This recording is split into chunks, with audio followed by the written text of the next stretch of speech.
Hi, Edward Reformina here, author of Pinoy MLM Expose and the creator of Sponsor More Downlines. In this 3-part video training, ituturo ko sa iyo yung mga secret sponsoring strategies na nadiskubre at natutunan ko na tumutulong sa akin para makapag-sponsor ng 10 up to 23 direct downlines every single month. Ang goal ko sa video na to ay ma-share sa iyo yung mga strategies na natutunan ko and hopefully ma-apply mo din tong mga strategies na to sa business na ginagawa mo ngayon para makuha mo yung resulta na gusto mo. Ginagawa ko to dahil alam ko na madaming Pinoy networkers ang nag-struggle o nahihirapan sa kanilang network marketing business. So sa ganitong paraan, I hope makatulong kahit paano. Ang una natin pag-usapan ay yung mga common problems na na-experience at nararanasan ng mga Pinoy networkers sa kanilang network marketing business. Una sa mga problem na yon ay yung puros hindi qualified ang mga na-invite na prospect, kaya puros rejections din ang napapala nila. So karamihan ng mga na-invite nila is mga negative, mga skeptical, kung hindi negative at skeptical, mga walang pera. So ito yung ilan sa mga reason kung bakit puros rejections yung napapala nila doon sa mga ini-invite nila. Pangalawang problem is, madami na silang na-invite, pero nahihirapan at wala pa din silang mapajoin. So, na-invite na nila lahat ng mga kakilala, kaibigan at kamag-anak nila, pero nahihirapan silang i-convert yung mga prospects na yun into downlines. Pangatlong problem is, nauubusan sila ng panggalaw. So, yun nga, dahil nga ang dami na nilang na-invite, tapos puros rejection, hirap sila magpasali. Ang nangyayari, mas malaki pa yung ginagastos nila kesa dun sa kinikita nila. At kadalasan, nagkakanda utang-utang pa imbis na kumita. So, ito yung mga ilan sa mga common problems na na-experience sa mga network marketers. Actually, ito din yung mga naging problema ko nung nagsisimula pa lang ako sa network marketing business ko. So, halos araw-araw akong pumupunta sa office namin para mag-invite ng mga kakilala at kaibigan ko.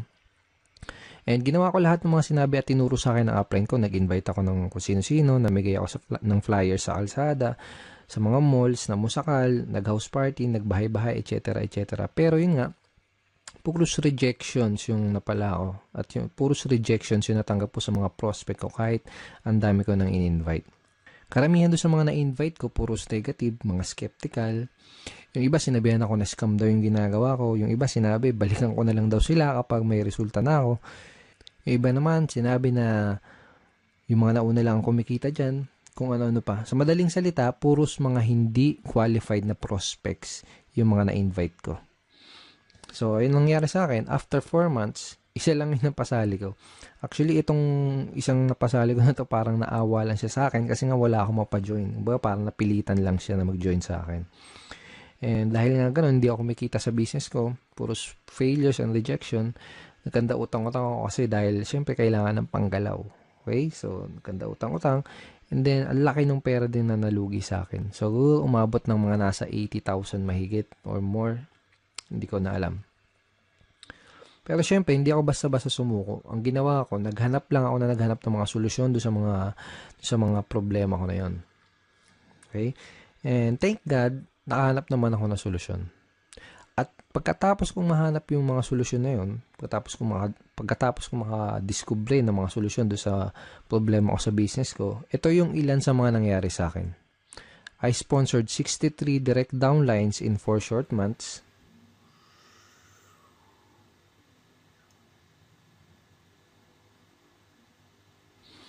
And consistently na din ako nakakapag-sponsor ng 10 up to 23 direct downlines every single month. Tapos, mas mabilis ko na-build yung business ko at nagsimula akong mag-duplicate dun sa mga kagrupo ko. Okay? So, yung mga solutions na natutunan ko, yung mga solution na na-discover ko, yun yung mga pag-uusapan natin sa 3-part video training na to. Yung mga solusyon na yun yung mga matututunan mo sa video training series na to. Okay, so pag-usapan ulit natin yung typical scenario na nangyari sa mga network marketers. So, pumasok sila sa network marketing business nila, first time man or kung may past experience. Pero nangyari ganito, excited sila sa una, pump up sila. So, shinare kagad nila yung business nila sa mga kaibigan, sa mga kakilala, kamag-anak nila. Nag-prospecting agad sila. Nag-share sa Facebook, invite dito, invite doon, invite sa kaliwat kanan yung pag-i-invite. Tapos excited na excited sila and pump up sila dahil ang ine-expect nila is makukuha na nila yung mga pangarap nila. Ine-expect nila is makukuha na nila yung mga goals nila. Okay? Pero ang nangyayari, unfortunately, puros rejections, puros failures, at puros frustrations yung na sumasalubong sa kanila. Tapos nagtataka sila kung bakit ganun yung nangyayari. Hindi nila alam kung bakit ganun yung nagiging resulta kahit binibigay naman nila lahat ng effort nila. Kahit ginagawa na nila lahat ng mga tinuturo sa kanila. Hindi nila alam na ang tunay na problema kaya sila nahihirapan, ang dahilan kung bakit puros rejections ang napapala nila ay dahil hindi nila alam kung paano mag-pre-qualify o mag-sort out ng mga prospects. Kaya nangyayari, madami silang oras, effort at pera na sinasayang sa pakikipag-usap sa mga unqualified na prospects. Hindi din nila alam kung paano sagutin ng tama yung mga common MLM objections. Kaya kahit qualified na yung mga prospect na kausap nila, hindi pa din nila mapajoin dahil sa mga objections na hindi nila nasasagot ng tama. Okay? At hindi nila alam, karamihan, hindi nila alam kung paano mag-close effectively. Kaya kahit madami silang mga prospects na kinakausap, hirap pa din silang makapag-recruit. Bago ko ituro, bago ko i-share sa iyo yung mga solusyon sa mga problema na to, first, I would like you to imagine na nag-apply ka sa McDonald's. Sabihin natin, nag-apply ka sa McDonald's tapos natanggap ka sa trabaho. Pero ito yung scenario, wala kang kahit anong alam sa pagluluto, hindi ka pa nakapagprito kahit isang beses, hindi mo pa nagagawang magluto sa tanan ng buhay mo. Okay? Ngayon, ito yung tanong. Kapag inutusan ka ba ng manager para pumunta doon sa kitchen para magprito ng burger patty, ang tanong is, magagawa mo ba ng tama yung trabaho mo? Yung inutos sa'yo? Malamang hindi kasi nga wala ka pang background, wala ka pang knowledge para gawin yung task na yan. Tingin mo alam mo kung kailan mo babaliktarin yung burger patty. Tingin mo alam mo kung luto na o kung hilaw pa yung burger patty na niluluto mo. Malamang hindi kasi nga wala ka pa nung idea, wala ka pa nung tamang knowledge para gawin yung trabaho na yun. So para magawa mo yung trabaho, ang gagawin nila sa totoong buhay, ang gagawin nila sa'yo dito kapag nag-apply ka pag pumasok ka sa McDo, ang gagawin nila sa'yo, bibigyan ka nila ng tamang training. Okay? Bigyan ka nila ng tamang training para magkaroon ka ng tamang knowledge. Pag meron ka na ng tamang knowledge, magkakaroon ka ng tamang skills para magawa mo ng tama yung trabaho mo. So, ganun din dito sa network marketing. Kung gusto mong magawa ng tama ang negosyo mo, kailangan mo ng tamang training at kailangan mong matutunan yung mga tamang skills. Lalo na kung first time mo pa lang sa network marketing or kung bago ka pa lang sa business mo. Ang solution dun sa mga pinag-usapan natin kaninang common network marketing problems is to acquire skills. Okay? Kasi kapag meron ka na ng mga tamang skills, tamang network marketing skills, yun yung magiging susi mo para maging successful ka sa network marketing business mo. Okay? Let's face it, kahit ano pang career at kahit ano pang business ang pasukin mo, you need to acquire skills.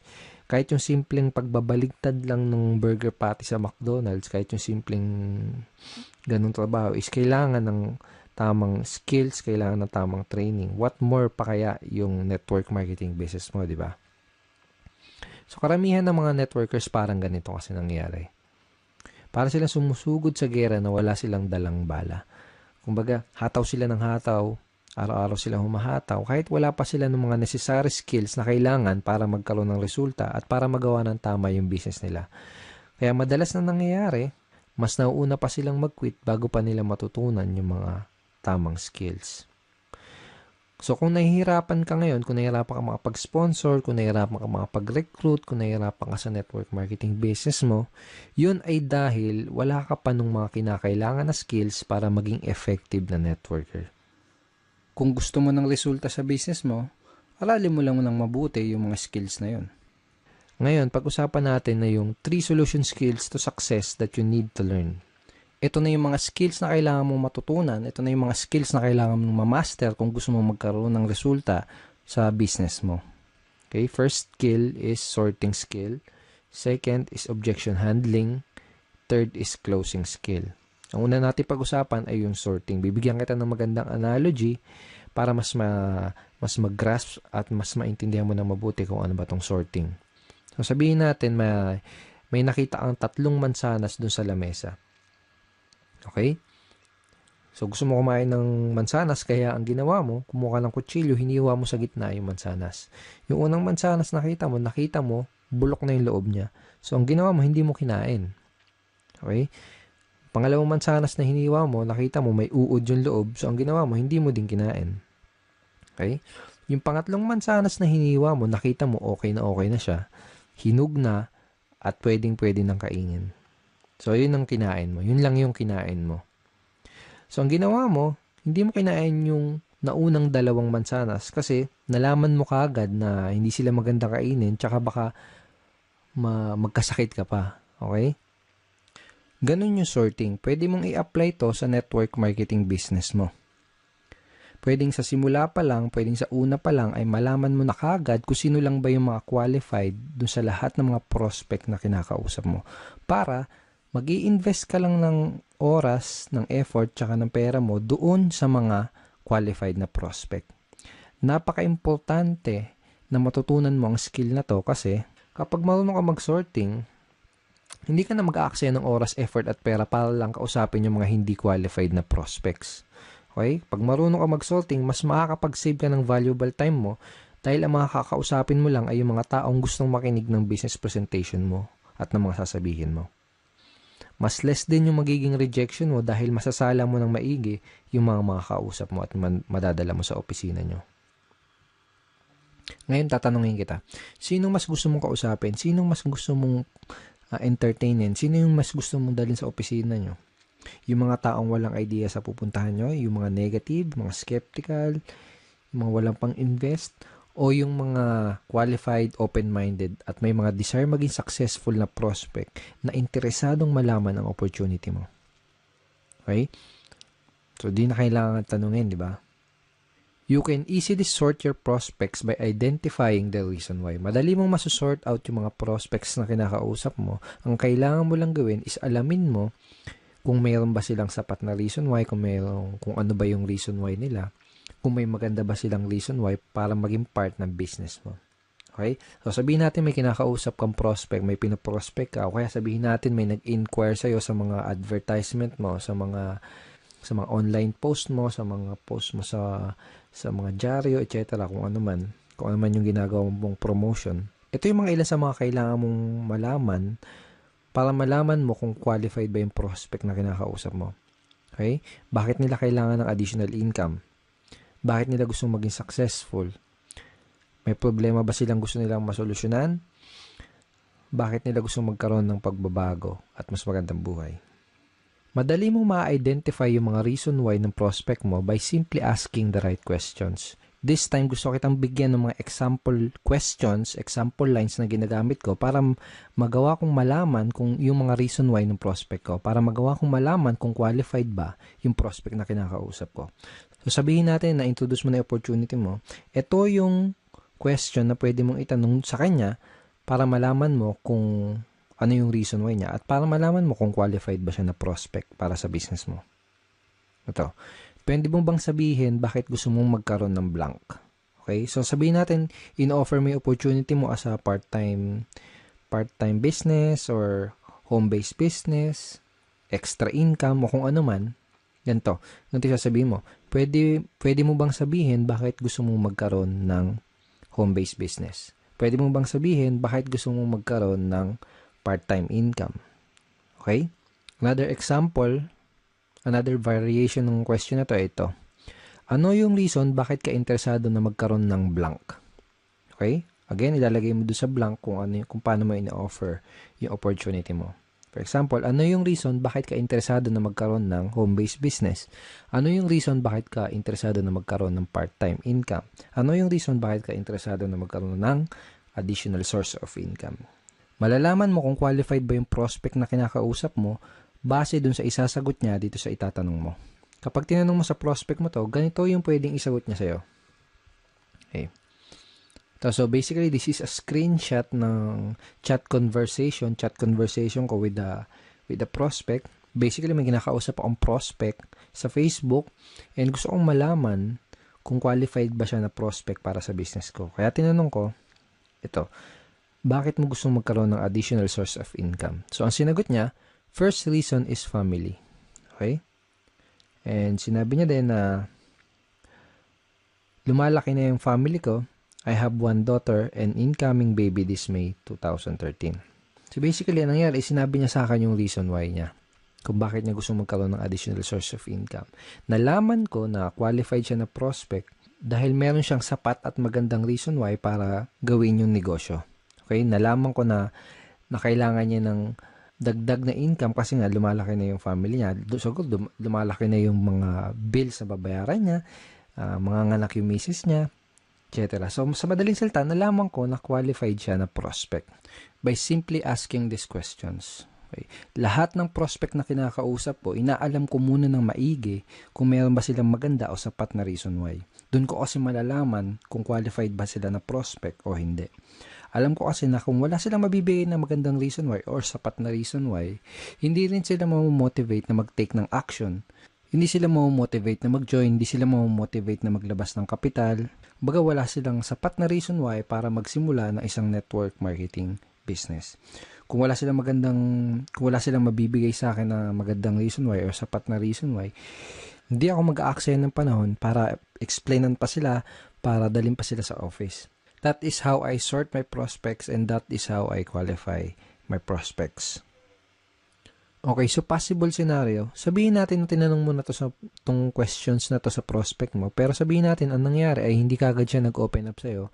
Sabihin natin na hindi niya kagad sinabi sa'yo yung reason why niya. Posible kasi na mangyari yon, lalo na kung kakikilala mo pa lang sa kanya o kaya hindi ka pa nakakapag-build ng rapport.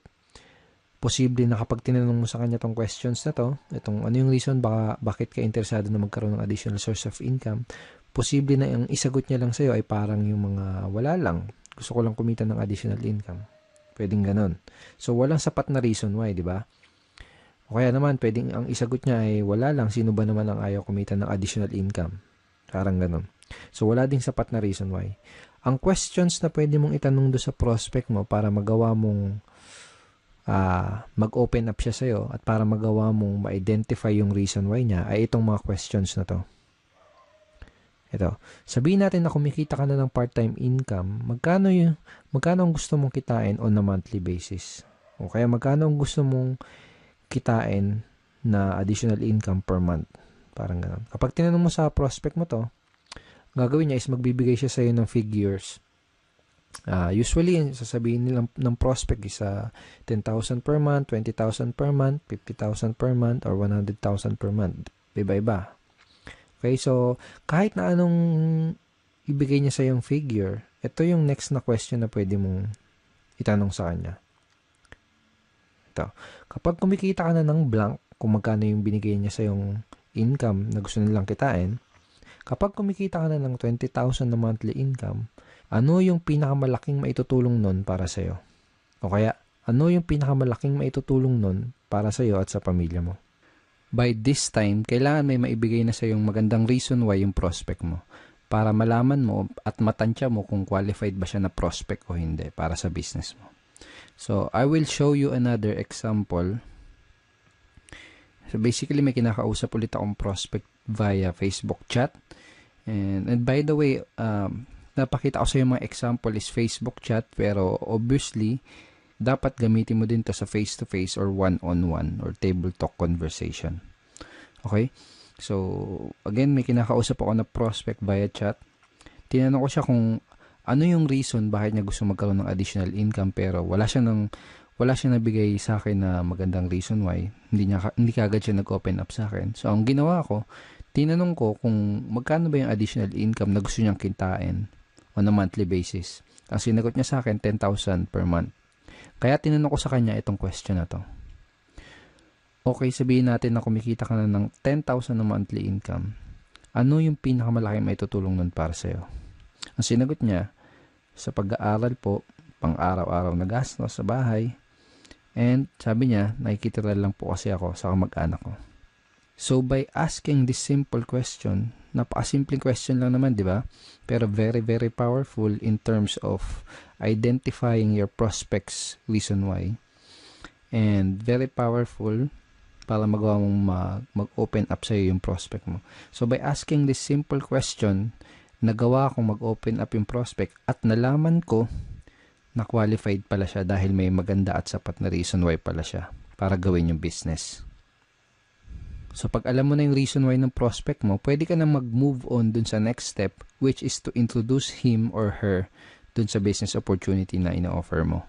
So, kapag alam mo na yung reason why ng prospect mo, kapag alam mo na yung gusto niyang monthly income na kitain, ito yung line na pwede mong gamitin para madali mong ma-invite yung prospect mo doon sa inyong business opportunity meeting or BOM, sa inyong seminar or online video, kung ano man. Depende sa company nyo.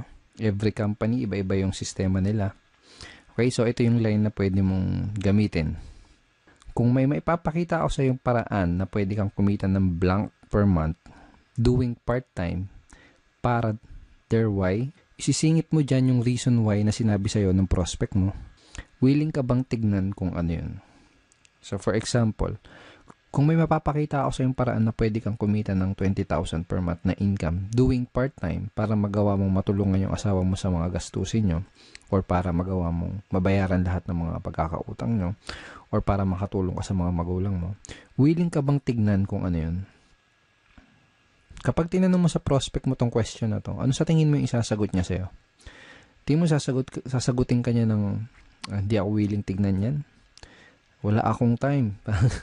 Ganun ba yung sasagot niya? Most likely, ang sasagot niya sa'yo is positive answer. Ang pwedeng isagot sa'yo ng prospect mo ay tulad ng, sige, willing akong tignan kung ano yan. O kaya, mukhang okay yan ah. Ano ba yan? Sige, willing akong tignan kung ano yan. Para mga ganun. So, this is a very effective line na pwede mong gamitin para madali mong ma-invite yung prospect mo dun sa opportunity meeting nyo. Napaka-effective nitong line na to dahil ginamit mo yung reason why ng prospect mo dun sa invitation mo. Ngayon, pag-usapan natin kung ano yung mga pwede mong gawin para mapakinabangan mo na maigi yung mga tinuro ko sa'yo dito sa video na to. Okay? So, ito yung mga kailangan mong gawin. Una, write this example sorting questions that I gave you. So, mamaya balikan mo tong video na to, i-play mo ulit, tapos isulat mo sa papel o kaya i-type mo sa cellphone mo or sa iPad mo yung mga example questions na binigay ko sa'yo. Okay? Second, read this line ng paulit-ulit and try to internalize them. Okay? So, wag mo kabisaduhin. Okay? Mas maganda kung ma-internalize mo siya. Mas maganda kung mas maintindihan mo kung ano yung reason bakit mo siya tinatanong. Basta, tandaan mo, yung mga example questions na binigay ko sa'yo, ang goal mo, kaya mo gagamitin yung mga example questions na yun, ay para ma-qualify mo yung prospect mo at para malaman mo yung reason why nila. Okay? Pangatlo, start asking these sorting questions to your prospect. So, kung may kakausapin ka na prospect mamaya, bukas o sa isang araw, start using these questions. Simulan mong gamitin at itanong yung mga question na yun sa mga prospect na makakausap mo para magawa mong masort yung mga kinakausap mo na prospect at para malaman mo kaagad kung qualified ba sila o hindi sa business mo. Pag ginawa mo yun, mas makakapag-save ka ng time, ng effort, tsaka ng pera mo. Okay? So, thank you so much for watching this video. I hope madami kang natutunan din sa training video number 1. In training video number 2, pag-uusapan natin na yung some of the biggest misconceptions ng mga networkers. Ito yung mga maling akala ng mga networkers na pumipigil sa kanila para magkaroon ng resulta. Pag-uusapan din natin sa training video number 2, kung paano mo sasagutin yung mga common MLM objections. Bibigyan din kita ng free PDF script na magagamit mo sa pagsagot nitong 3 objections na to. So, don't forget to check your email for training video number 2. Ipapadala ko sa iyo yung link ng video number 2 sa isang araw. Hindi bukas, sa isang araw. Okay, sa baba ng video na to, may makikita kang like and share button. Huwag mong kalilimutan na i-click yung like and huwag mo din kalilimutan na i-share tong video na to. And pwede ka rin mag-comment sa baba. Kung may gusto kong itanong, pwede mo rin i-type yon sa comment box below. And I will try my best na sagutin yung question mo. Again, thank you so much for watching this video and see you in video number 2.